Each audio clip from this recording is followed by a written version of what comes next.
So day 86 of scaling my marketing agency to 10k a month. You would have seen that if you saw the last couple of videos, you'll see that I've essentially taken it from the same place because, yeah, a couple of days went by and I'm going to be uploading a video every single day of an update of what happened on that day, what I was thinking about, what I was doing, etc. Every day of this year to obviously track the growth and progress of me and my business. However, sometimes a few days go by and I haven't I haven't recorded a video because, yeah, things happen. But as you would have seen from yesterday's video,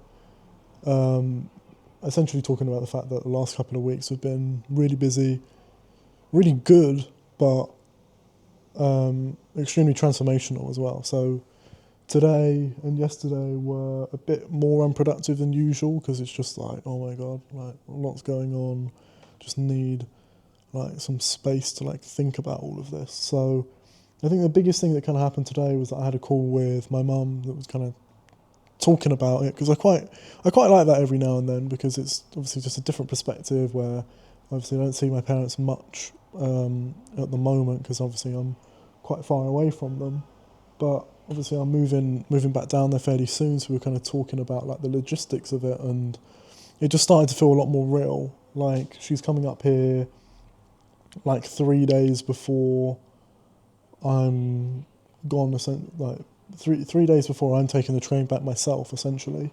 So yeah, like yeah, it's very cool in the sense that um, like we've got a date set like in the diary where she'll be driving up. I will have packed up a lot of my stuff, and that will be it essentially. Um, I'll move out all the stuff from my kitchen, all the bits in my room. Like I remember last year when I moved out of my uni accommodation, the last day I slept in a sleeping bag because I just wanted everything gone and ready for me to go. I didn't want bedding there, nothing. So I think we might do the same again this year, except I've got to do the whole weekend where she's coming on the Friday, going to take all my stuff. And then I've got to have the Saturday, Sunday to do my last two shifts. And then on the Monday, I'm not getting on the train until like 3 o'clock to get back. So I've got to do the whole weekend and a working day. Um, so that'll be interesting for sure. I need to obviously plan it closer to that date in a couple of weeks, where yeah I'll be able to yeah get all my meals and stuff together that I'll need. Um, yeah, so that I can obviously eat for those last couple of days. Um, yeah, not really sure what I'll do. I might just like batch cook like a load of stuff and then just leave the pots because you can buy them from like a pound store. And because I'm moving home, um, I won't be using this stuff from the kitchen until um, I take it with me wherever I move next. So there's a lot of like unknowns, but a lot of like exciting things as well in terms of it became real. There's a date set for not only when I leave my job here, but for when I'm leaving here. And, you know, it was all just kind of like an idea in my head where I was like,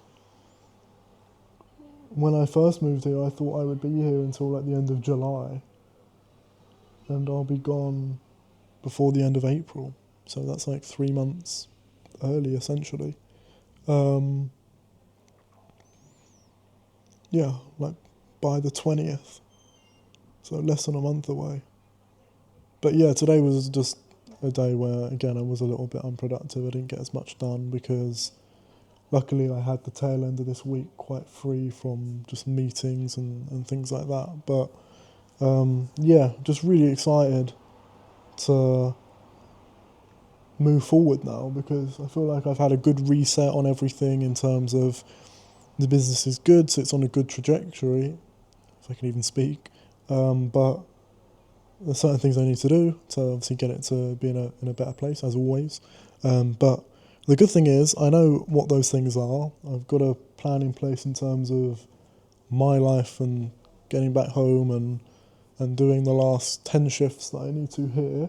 And then I can work on my business completely full time, self-sustaining for a few months without having to take any money out of it, and just physically try and get it in the best position humanly possible and go from there.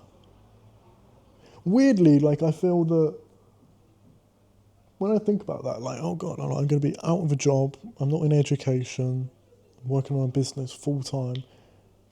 I feel like most people would be quite like scared by that, but weirdly I'm not that scared by it because I've seen the possibilities within it. Like, I've been, you know, at times I've been working a lot of fucking hours at Aldi, and I've still managed to move the business forward every time. Like, sometimes when I was doing like, you know, like 30 hours, 40 hours a week, stuff like that, like during December and January and even a bit into February, I think. Not so much in February, but even during that time, I was still able to keep the business going, and it wasn't growing to the point of where it has this month, where I've like completely cut back and really dialed in on what I'm doing, but it was still able to move forward. So imagine if I'm not doing like pretty much almost a full-time job on the side as well, where I was doing those kind of 30, 40-hour weeks. And like, you know, even last month, or when was it that I did that night shift as well? So like, it wasn't even long ago when I was still doing these weird shifts and messing myself up in terms of my schedule for the business and everything like that. So yeah, just excited to keep going. Got a lot of time at the minute to be working on the business because I'm just going to be here in Leamington for the last couple of weeks that I'm here. Just going to be essentially, yeah, here, working on the business, doing my last 10 shifts, and that'll be me done. There we go.